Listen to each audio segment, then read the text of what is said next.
ரூபாய் 6 கோடி மதிப்பிலான 2 கிலோ கொக்கைன் போதைப் பொருள் பறிமுதல் செய்யப்பட்டிருக்கிறது. 8 பேர் கைது செய்யப்பட்டிருக்கிறார்கள்.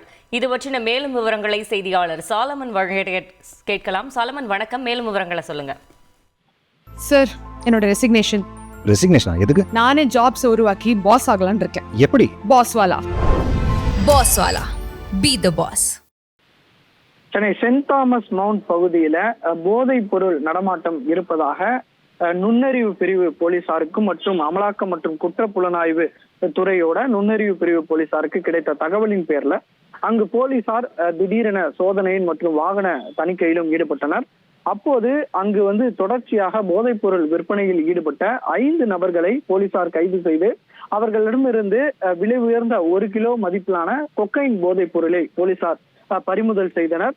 குறிப்பாக இவர்களிடம் நடத்தப்பட்ட விசாரணையில இவர்கள் ராமநாதபுரம் மாவட்டத்தை சேர்ந்தவர்கள் என்பதும் இவர்கள் தொடர்ச்சியாக இது போன்று போதைப் பொருள் சப்ளையில் ஈடுபடுவதை வாடிக்கையாக வைத்திருப்பதையும் போலீசார் கண்டுபிடித்தனர்.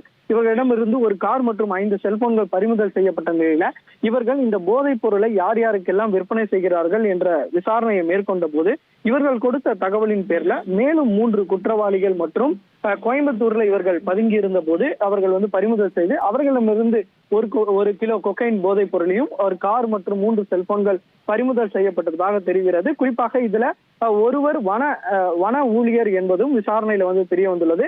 கைது செய்யப்பட்டுள்ள 8 நபர்களிடம் போலீசார் தீவிரமாக விசாரணை மேற்கொண்டு வருகின்றனர். இவர்கள் வெளி மாநிலத்திலிருந்து இது போன்ற கொக்கைன் போதைப் பொருளை வாங்கி தமிழகத்துல பல்வேறு இடங்கள்ல இவர்கள் விலையை உயர்த்தி விற்பனை செய்திருப்பதும், குறிப்பாக கல்லூரி மற்றும் இளைஞர்களிடையே இவர்கள் இந்த போதைப் பொருள் சப்ளையில் ஈடுபட்டு வருவதும் போலீசாரின் முதற்கட்ட விசாரணையில தெரிய வந்திருப்பது. மேலும் இந்த கும்பலுக்கு பின்புலமாக இருந்து செயல்படுபவர்கள் யார் எனவும் தீவிரமாக போலீசார் விசாரணை மேற்கொண்டு வருகின்றனர்.